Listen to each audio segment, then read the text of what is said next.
So it's getting back into the advantages of franchising, why it's better to expand. I mean, most cases, businesses want to expand, right?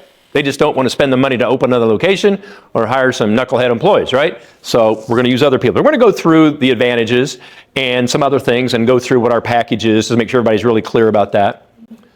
So key component, you're using other people's money to expand your brand with, right? And they pay for everything. First, they're going to pay you a one-time upfront franchise fee, probably around $50,000. Most of our clients, we're putting their franchise fee at $49,500, something like that. Sometimes it goes above, but you're using their money, right? So they pay you an upfront fee just to join your brand, get your training, have all your systems, whatever that might be. Then they pay for everything required to get their business opened up. So they pay you a fee to cover your marketing costs and your training costs, and then they pay for everything to get it opened up. So that's just, so now oh yeah, go ahead. So, the franchisees are going to pay for everything, but, part of it is you trying to disclose what startup costs are. And, in our experience with the brick and mortar, it all depends, right? What place did they select? How big is it? What's required to be renovated versus what's not. Sure. They can vary a lot. Yeah, I'm glad you brought that up. So first off, you have always last say-so in where they're going to open up and what it's going to look like. We have relationships with real estate companies and all sorts of people, so you don't have to jump on a plane, go there, run around with an agent with the franchisee to find a location. You have your specs all listed, exactly what you're looking for. You're going to be able to dial into whatever demographics you think are important.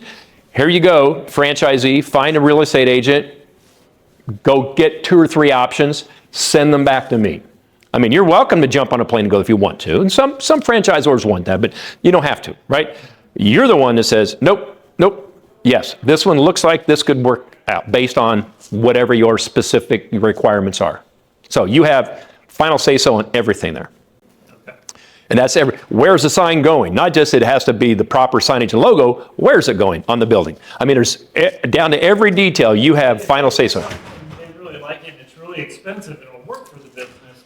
I mean, we could say, okay, sure, that's going to cut into your profits. Yes. I mean, you'll often have brick and mortar models where the franchisee just finds this smoking place, but man, it's about 5,000 more square feet and you really need, but that's so fine, as long as they understand it. See, now they're a franchisee. You can be as open and honest about everything you can, where before you had to be cautious about what you said in terms of numbers. Now you can say, hey, here's what the metrics are. This is going to cut into your profit by X amount of dollars, probably, but who knows?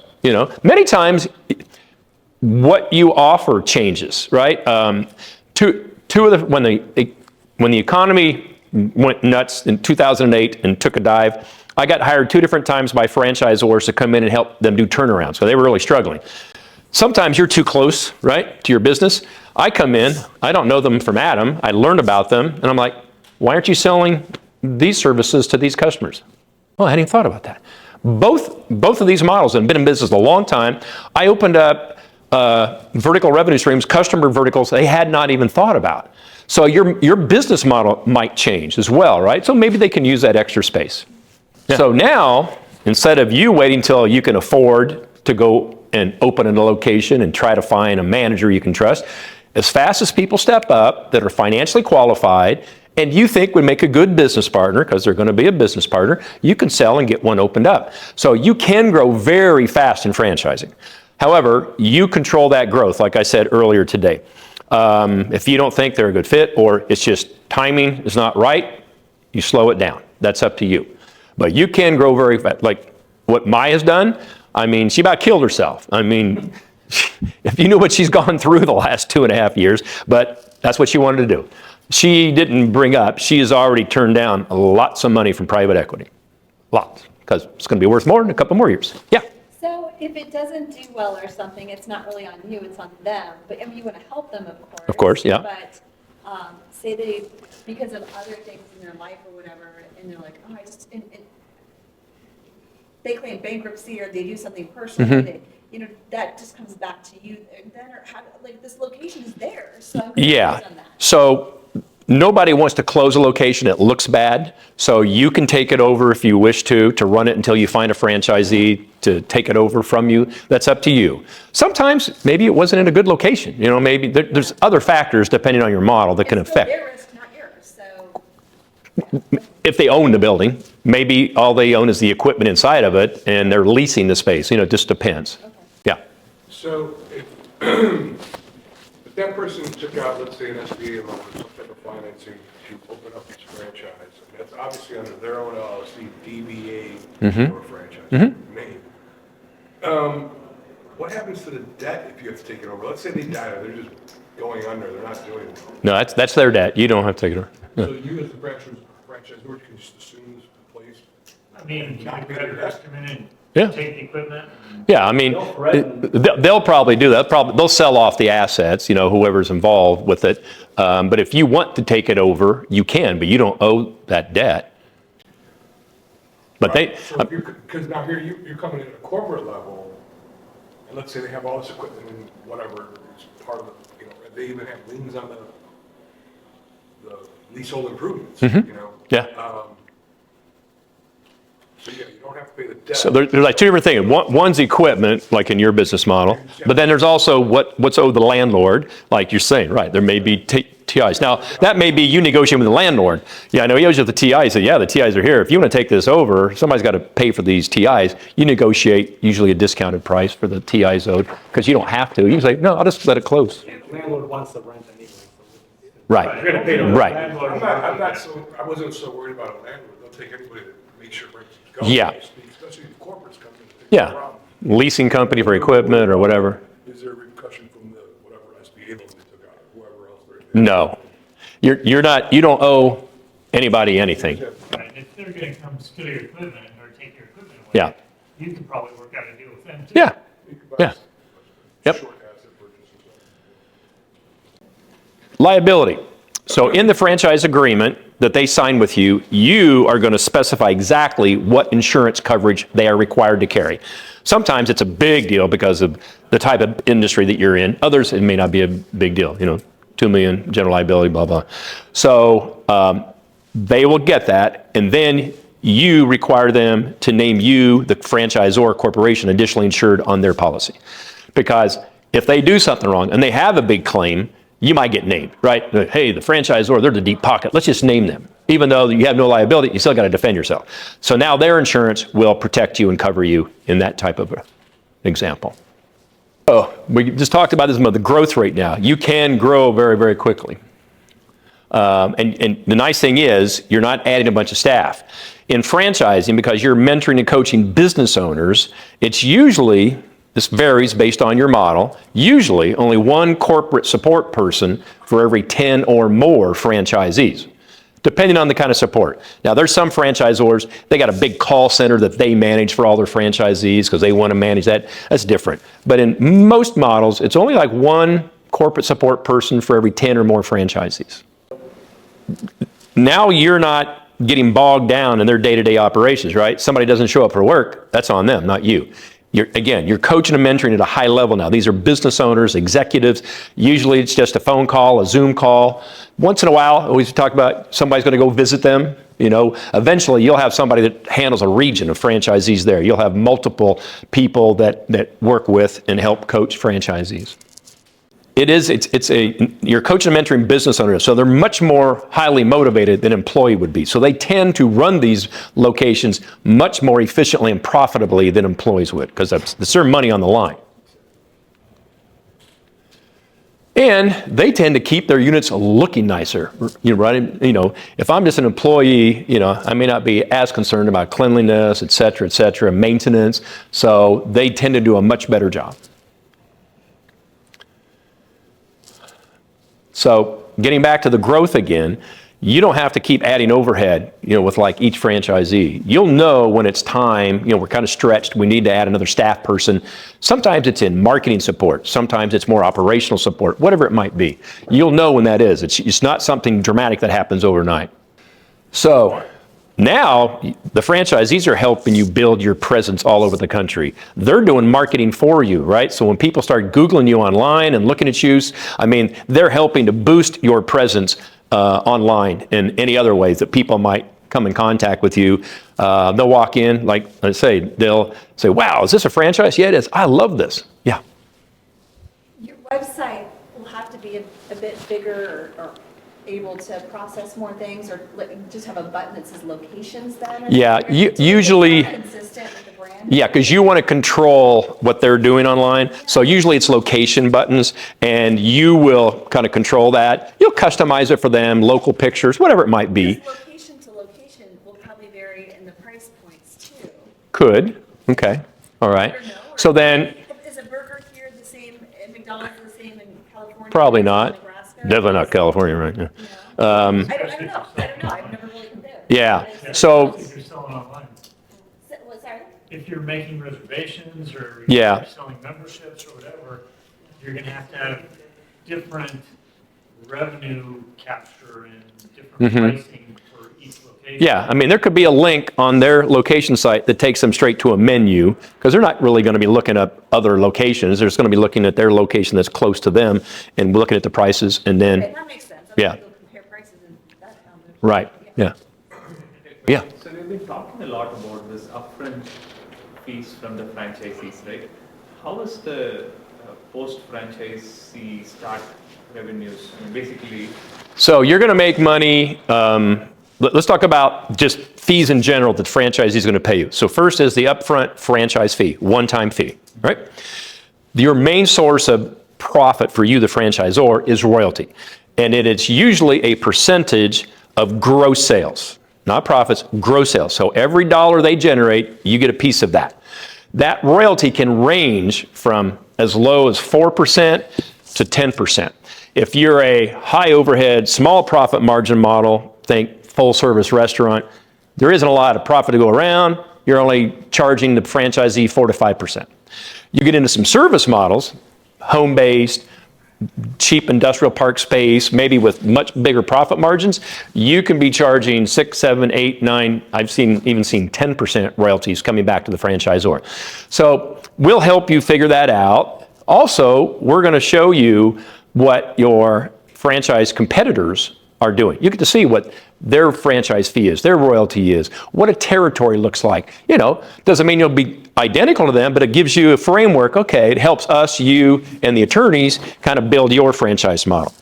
So royalty is your main source of income. Another source of income is going to be all of the approved suppliers, vendors that you require the franchisees to purchase from. You're allowed to get rebates back to you on that. Now, some franchisors have the franchisee actually order directly through them, and they place the orders to the vendors and suppliers, and they just mark it up, okay? So you have the right to earn money on any purchases that you require the franchisees to make. And how much is that? Pardon me? How much is that mark? So it's like anything, it's based on volume. As you open more franchisees and there's more and more purchases, the pricing gets better, your margin gets better from coming back from the vendors and suppliers. Now, you do have to disclose that in your FDD. If you're getting any rebates back from vendors and suppliers, or the franchisee's buying anything from you and you're making money off of that, it has to be disclosed, but it's expected. So you get that rebate from the vendor? Correct. From system? Or can you buy like bulk? You have everybody have that market up at itself. Yeah. When you mark it up, what does that market mean? Well, it depends. So you don't want the franchisee to say, hey, I can buy that right over here, same thing, for less money, right? So getting back to value again, what's the value? It's easier for me to order directly from you. You're negotiating, you're handling all this yourself, and if it's good quality and it's at a good price, I'm buying from you. And you can require them to buy from you. You just want to make sure they're seeing value in it. did you say FDD requires us to disclose? Yeah, if you're getting rebates back from suppliers, or the franchise, or you're making money from purchases that the franchise is making of you, yeah, you disclose it. It's not a big deal. It's expected. We have a very complex business, and we're challenged right now to distill down what are the aspects of our business that we would convey to franchisees to do. For example, it's the charger business. Do we convey to them processes to install, or just the boxes that we sell to them and leave it up to them to figure out who's. So the least complicated you make it for the franchisee, the easier to sell franchises, and the happier the franchisee is, right? So you need to look at, okay, what's the ideal situation here? Do you really need to have them equipped to handle a lot of this themselves, because that's really the quickest and best way to do it? Or you say, no, this is going to be better if I handle it. Getting back to the call center, right? So Jeff Duden, who was one of our partners at one time, he built a really big restoration company, right? And he set up a huge call center because he didn't want to have to worry about how his franchisee in Bismarck, North Dakota, answered the phone at 3 o'clock in the morning when somebody's pipe burst. He said, I want to control that. And then I dispatch out there. So it depends what's best for your business and what makes it easier for the franchisee to generate sales and revenue. So you just kind of look at that, what makes sense for you. Do you do coaching on what aspects you do initially make sales and revenue on?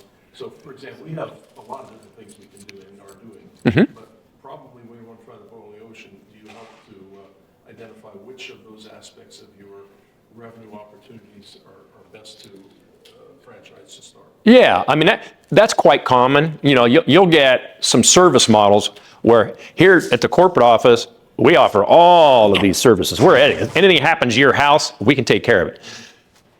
Now I'm opening franchise. Okay, here are the 4 or 5 core things that every franchisee has to do, but maybe with additional certifications or whatever, you can add on these other revenue resources. So do you think through that? The nice thing that I mentioned earlier is you are going to update your FDD every spring. You're required to. So every spring before the end of April, the Federal Trade Commission says, okay, any changes you want to make to your franchise agreement, the FDD, blah, blah, blah, make them.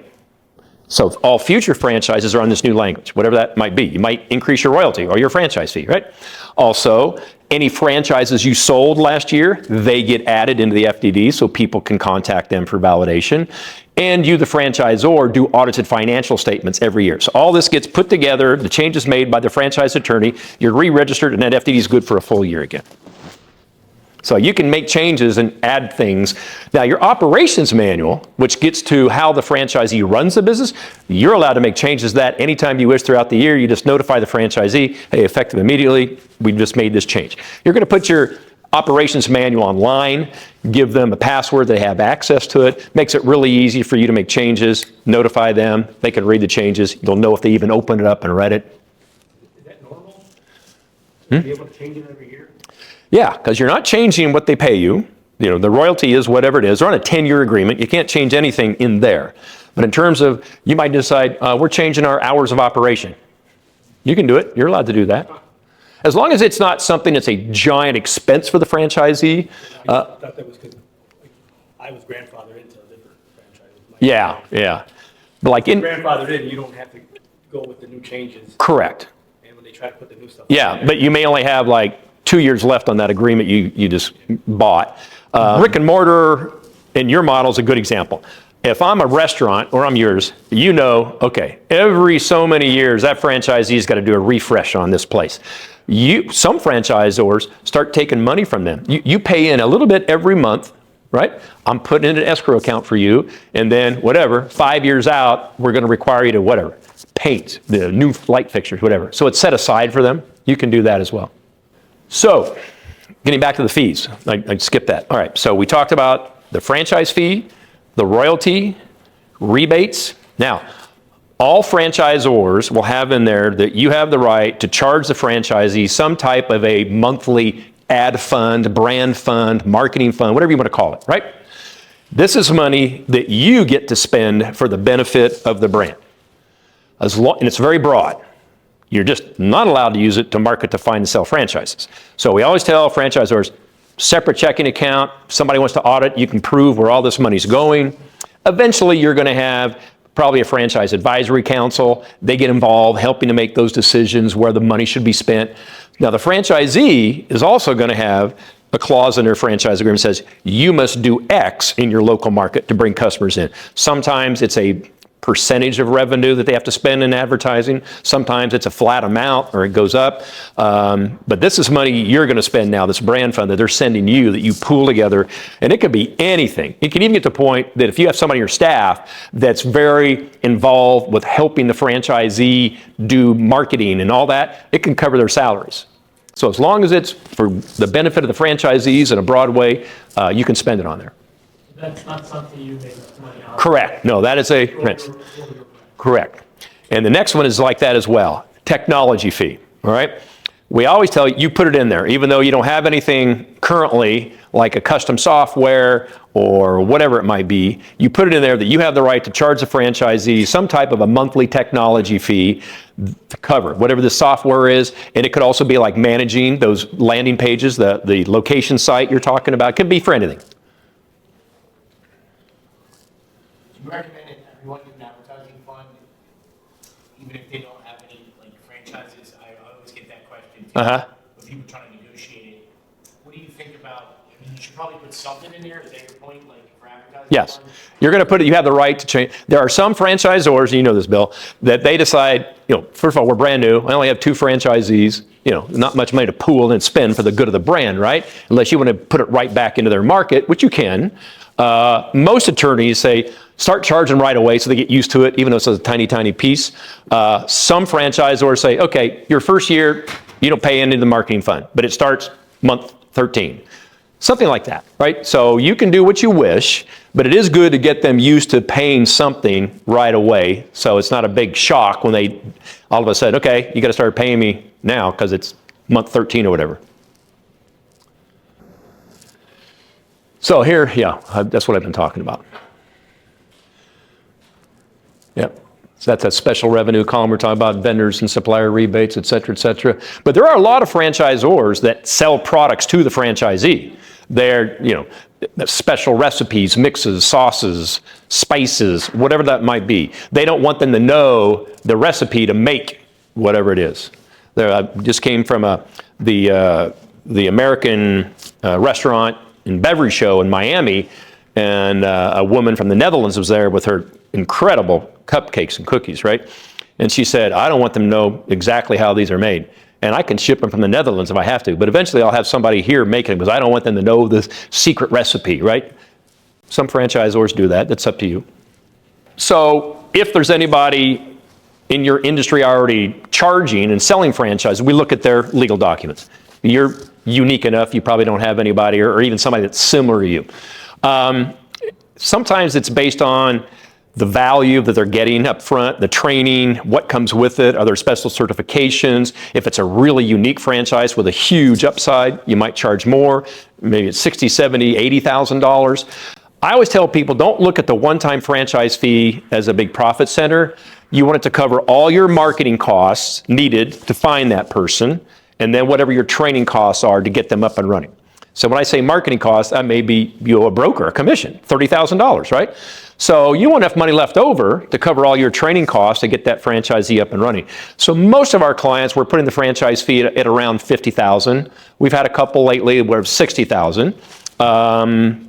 Trouble is you'll get clients, they'll look at some of their competitors, oh, they're only charging $25,000. I said, people don't compare franchise fees. They want to look at what's my total cost to get this business open and running. That's what they really care about. And they're going to get a loan for that of some type, usually, right? So another $20,000 doesn't mean shit to them if I got to spend $150, $250, whatever the total upfront cost is to get my business up and running. So chances are it's going to be around $50,000, but maybe because yours is so specialized and maybe the opportunity is so big, we decide, let's raise it and make it more. Can we stipulate starting stock so you have to invest in X $100,000 of equipment? Oh, yeah, absolutely. So in item 7, that's where you list what are the estimated startup costs to open with these franchises. And they allow a range, right? So here's the ideal, let's use a restaurant, right? Ideal, cheapest way to get your doors open. They're going into, it's a retrofit. It was a previous restaurant. It already has bathrooms and sinks and faucets and hoods and vents and fans. Pretty cheap to go in there and just take over. Then you have, here's a shell, right? So they show a big range of, you could get started for as little as, whatever it might be, $100,000. But over here, if you're buying a building, blah, blah, blah, maybe it's going to be $2 million, right? You just have to explain the difference. And so you itemize everything there. Here's the equipment, here's this, here's this, here's this. And it's an estimate, right? But they have to know, okay, how much money do I really need to get this business up and running? And it also includes what you estimate 3 months of working capital needs to be. Now, if they're going to be, in the red for a year, you don't have to put it in FTD, but you want to be upfront with them about that. You really need 8 months of working capital. So let's talk about our package. So our price currently is $59,500 for everything that we give you. So, as I mentioned to some people, so if you went directly to a franchise attorney just to get your FTD completed, bill about $25K is kind of what the ongoing price is. You can get some a little less, a little more, $25,000. This is going to be a single unit franchise agreement and your FTD, about $25,000. So you get your FTD and the franchise agreement. Then we get into marketing. So we're going to create the franchise brochure that you can email to people. You're going to get the franchise development landing pages on your website created, press release for you to send out as you wish.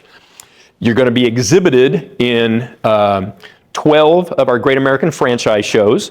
If you can be there or somebody on your team, you get a 10 by 10 booth or bigger, and you're talking to people directly. If you can't be there, we have a pavilion area, and you'll be able to see how we represent you. We talk to people. We'll have your pop-up banner there, and they'll be able to take a picture of your QR code, go right to your website.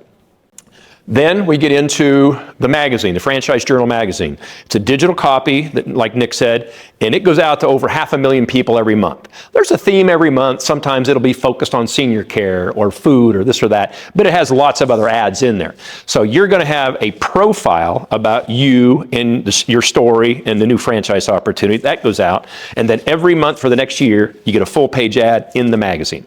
It's a free magazine. You guys can look it up, Franchise Journal. Might as well start getting it so you can get a good idea of what it looks like.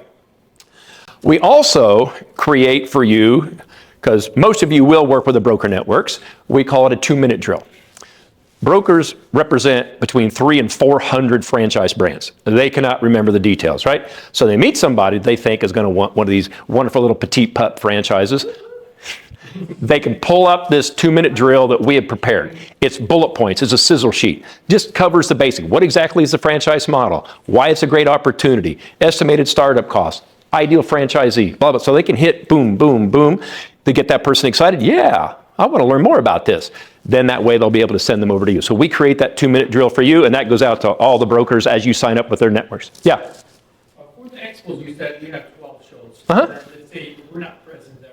How would you represent us? You have, let's say you have 3 clients. So we take a row, we call it a pavilion. So we have a row, usually, sometimes almost a whole row, and we will have your banner up, along with our other clients that couldn't be there, right? And everybody comes down our aisle, everybody, right? So we start chatting with them, asking them what their background is there anything particular they're looking for, blah, blah, blah. And we start showing them our clients. And the ones that kind of strike them, we answer questions of it. They'll take a picture of the QR code, and it takes them to your website. Hopefully, then, they'll fill out a form fill. I want to learn more. And that's when your brochure goes out. Monique? Now, so also what we do is scan everybody that you show, so you give them their email and phone number. Yep. So then what I do actually show is people have specific interest in a certain brand. I send out an introduction email to the franchisor and this candidate to connect them, and then they take it. Got it. And you talked about 10 by 10. Is it something that you offer, or we be purchasing that? No, it's included. You get it. It's part of our package. 12 expos. And then if you want to continue exhibiting, Nick gives you a discounted rate after your 12 shows. Oh, I see. The first 12 shows, it's That's part of the package. We could do that. Mm-hmm. Yep. We could see a sample tomorrow, right? Yep. Mm-hmm. Yep. The landing page on your website, do your people work within your existing website? Yes. Now, they'll also do a free analysis of your current website. Oftentimes, it's crap and you need it improved. Now, they'll give you a price to do that, right? But yes, it goes to your existing website. They put the link on the homepage that says franchises, and then somebody clicks on that on their computer, then those pages drop down. Yeah. So is that once a month, the expo? No. So we take the summer off. So most of the time we have like 2 a month. So like right now, so September, October, November, and we take December off. So there's like two every month, Okay. typically. And so I guess the follow-up on that is if, say, I signed up with Franchise Genesis today, but I didn't feel ready to go to the expo for 6 months, for whatever reason, is there an option to take the next 12 shows Yes. after, even after I'm... Yeah, so we do, and this came up at lunch, we do allow you to start exhibiting before you have your FTD, if you want to. You just very restricted on what you say. You're not allowed to talk about dollars and cents and revenues and things like that. But you get a lot of exposure. It gives you practice, just talking with people about your model. And I guess I ask because I would imagine that if the first year is slow with regard to new franchisees, that second year could be really helpful to be in 12 shows if I've got 2 people with success stories. Yeah, well, it's going to get started when you have your FTD. And if you can't be there, we're exhibiting you, and that's going to be ticking off your 12 expos, even if you can't be there. Yeah. Okay. Over in operations, all right? So operations manual, we include writing your operations manual for you, with you, all right? So we have the guts of what almost every franchise needs. So we have that, but then we gather lots of information from you about the specific details about your model that is going to require the franchisee on how they run that. Yeah. As with every business, and it's unique, I mean, how we clean the potty grass, it's completely, that would be in the operations manual. Yes. Yeah. And you will continue to add things to that all the time. You're going to train your first franchisee, get them up and running. Oh, man, I'm going to add this to my operations manual or change something in the manual. Oh, yeah, yeah. It's a living manual. You're able to update and change and make adjustments to all the time. Okay. It's where your core values and stuff are at, too? Yes, core values, everything is as detailed as you want it. Now, some franchisors have multiple manuals. It's fine. I mean, some that are really heavy outbound sales, they might have just a marketing manual, right? So it just depends. But it always starts off with one manual, and you may get to the point you expand something and have a separate manual for that. Yes? When it comes to like instructions, like training manual for employment, is it included in this one? Like track type of? Yeah. Yep. You can make it as detailed and lengthy as you want it to be. We're going to put the basic thing together. You're going to start giving us all the custom things you want in there. Then we give it to you, and you'll continue to add to that as you think of things. Sometimes you're adding new revenue streams, new customer verticals. Are we doing by ourselves after we're done with it? Yeah, you're doing it by yourself. You say, okay, this is your final copy. Yeah. You can do it yourself. Yeah. Yeah, it comes with several updates. We're back and forth. And then, okay, here you go. It's yours now. Somebody over here first. It's basically a Word document. You get PDF versions, you're looking at it, and you're and reviewing it, giving Monique changes you want to make or additions, and then eventually, yeah, here you go. Is it legally reviewed? Pardon me? Is it legally reviewed? It is not, but it is considered a legal document, right, Bill? Yeah, I have like 3 things I wanted to say. These Go are ahead. great questions. First off, with the employee stuff, we might give you some guidelines and things like that, but you got to be careful about telling them how to hire and fire people, because we don't want joint employer liability or anything. Right. It's their employees, they deal with their personnel, Yep. however they want to make the decisions, but there will be certain guidelines and Yep. everything else.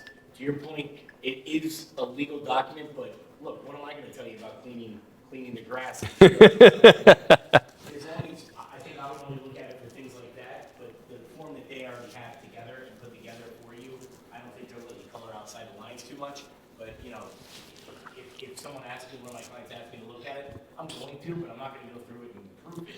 I'm just going to look and make sure there's no pitfalls or exposure. Yeah. About the hiring, because we have like the interview questions and kind of things that are red flags to us. Examples, samples, guidelines. Yeah. No directives, no requirements. It's all up, it really is up to them, kind of like setting pricing too, which I don't know if we're getting to that yet, but you can't dictate that kind of stuff. If you do, you're going to probably open yourself to joint employer liability, which no one wants. Just especially stay away from the personnel part. And then the other point about publishing, look, it might not be something they do, but once you have that document, I would 100% recommend that you figure out a way to get it to them, even if it's an email blast. But every time there's an update, it just sends it off, and they're like, "Oh, check your thing." Or if you have a dashboard, but that's probably on the franchisor to create that kind of system. But you're on the right track. I would 100% do it digital because you can update it so easily. Yep. There used to be a time where people wanted to send 30 pages. Yeah, I remember those days. I We have a company, that they're presenting later, the Light Tree, so we have a special partnership with them as well. They, can turn your, ops manual into like a digital format, like it's like, more like a learning management system setup. They take the manual content that we create, and they're gonna show you today what that looks like. And as a Genesis client, they set it up for you for free, so you don't pay them to get it all set up.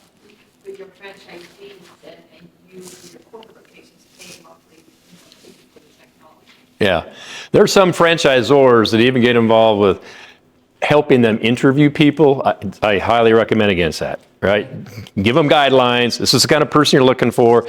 I mean, sometimes they even do personality profile testing, things like that. But yeah, you know, especially in like a California, I mean, you're going to get smacked around and say, oh no, you're a part owner of that employee that whatever, just stole from somebody. Yeah. And I can What about understand pay why. rates and stuff? You started to say a little bit something like that. So the pay rates, in Arizona are probably gonna be different than like Nebraska or something, in New York or. I think that's more of an item 7 thing you look at when you look at your additional funds after they open, and that's the end part of item 7 like he was talking about. You have to talk about how much before. I think she's talking about pricing to the customers. Oh, okay. I'm sorry, I thought you were talking about employment. Well, no, the employee, how much they're getting paid. Yeah, yeah. And Oh, how much okay. their services are. Do we dictate that, or are they gonna change the prices? You can do, like, if you ever look at a Subway and they have a $5 foot longer back in the day, you'll notice at the bottom, participating franchisees only. You can make promotions and things like that. You can set rising lows, but dictating the exact pricing for the exact reason you just said. Yeah. People have to pay people $22 an hour in Seattle versus $14 an hour in Central Yeah. Pennsylvania. They should be able to allocate it, and it just takes it off you. But you can set maxes and minimums for pricing, and then back to the other point on the employee wage. Wages? Employee wages, that's on them. I mean, it's what it is, it's what the law says, right? Right. You can, again, give guidelines, recommendations. So if there's somewhere where minimum wage is $7, they can give them like $7 an hour? If they can be competitive, maybe they can be competitive. Probably explain to them that that's not gonna get the best quality of person. You can recommend I mean, things, that's valid. but it's not, you don't dictate it, right? Recommend So my company across the guidelines. board always gives at least this much, not really, because this one does this and this one does this, and it's their decision on that. And you can all, they can talk to each other, you can benchmark what other people do if they provide information, but it's on you to get it, right? From the I mean, franchisees. they're able to get an employee with that low, I would. No. Yeah, they have to be competitive with what else is around there. Most days for competitive jobs, they're not paying minimum wage. They're paying more than that because they won't be able to keep any good employees based on whatever their industry is. Yeah. Obviously, a service or a product can be replicated, and done by a different company or by a franchisee. I'm struggling with how, when we first started this, my question was always like, how do you franchise a heart? Because I felt like so much of our business was our culture of that. I mean, it's something as simple as like everyone who comes in, hi friend, everyone is called friend, hi friend, Sure. that kind of a thing. How, obviously you can put it in Training. operating manual, training. Also, so the franchisee is one thing. You're going to be actively involved in deciding whether you think they're a good fit, but you need to teach them how to hire the right type of people that fit the culture of the brand, et cetera, right? Yeah. You're gonna teach them it's beneficial to their business to act like that because. Yeah, but if they wanted to change it to high partner, no, I was saying, like, that was your verbiage, those were your words, and you want high friend to be what people say instead of high partner or whatever. Yeah. Can you as a franchisor then say, everybody always says that, can you tell them what to say to their clients? It's your business, but it's their business. Well, I think those kind of expectations can be. I mean, that's part of the, you know what I'm saying? It's almost like if your employees are not addressing customers the way we dictate, because that is part of our culture, yeah, I think you can. Because when you go to like a Chick-fil-A or something, they say about it, it's my pleasure, and they say it like everywhere, so Yeah. that's sort of their brand, but you can't tell them to say it's the friend thing, or you can't? You may not be able to. I wouldn't want to write a default notice based on that alone. You But wouldn't if want you're not, I wouldn't want to write a default notice because you said hello partner instead of hello. friend. Correct, yeah. If their sales are the same, you probably respectfully might not care as much. Yeah. As long as they're hitting your sales. But if it really becomes a problem, I think the best way to do it is you would calculate that, but look for other things that you may want to do, like not hitting numbers or whatever else, because you don't want to, I don't want to write that. I think what, I get it, it kind of goes back to that Seinfeld episode. But Yeah, I know. yeah, but Kathleen, The soup man. so once you have multiple franchisees up and running, the ones that are following the system are the most successful ones, right? Not the maverick over here. So you're able to show them, if you were doing what we told you to do, because we know this works, look at what so-and-so's doing. Look at their numbers compared to you, and then they can talk with them. Sometimes. Sometimes. The rule breaker. Well, that's true. Then we, as we say, we help exit them with honor. Ralph, money man, how are you, buddy? All right, we're supposed to be taking a break now. Yeah, What time when does the clock start running on marketing? well, so first you start off working with the attorneys to start building the FDD. A few weeks later, Monique starts working with you on the operations manual. These start off with long questionnaires, gathering information. After some decisions have been made, franchise fee, royalty fee, etc., then they can start working on the marketing materials. So that's usually like the third component before that gets started. Not so much the material, but the clock that starts with the expos and the journal. So the expos technically don't start until you've got an FDD. But we let people start exhibiting before they have their FDD. Yes, Monique?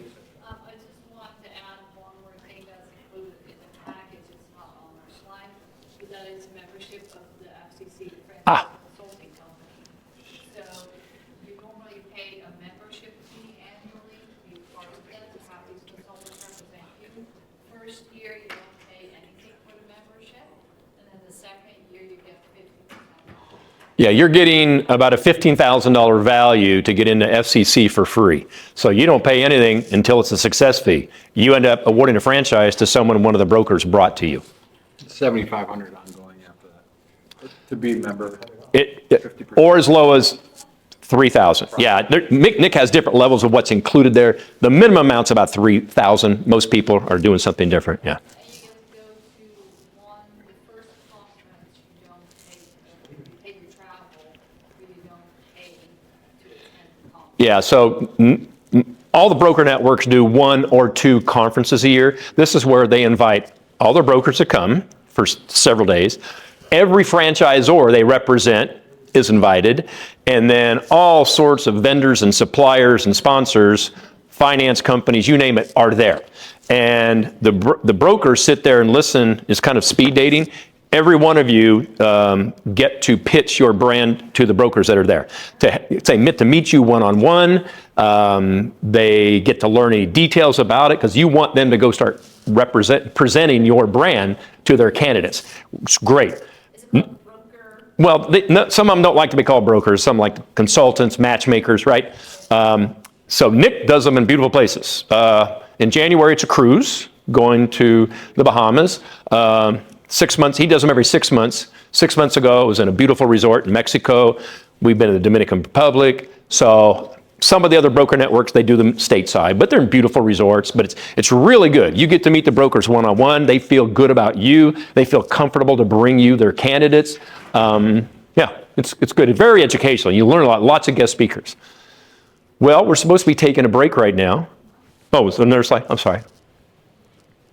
Oh, just so you know, if you bought everything in our package, like off the menu, retail price, it's $114,000. It's really more than that, but say $114,000 value.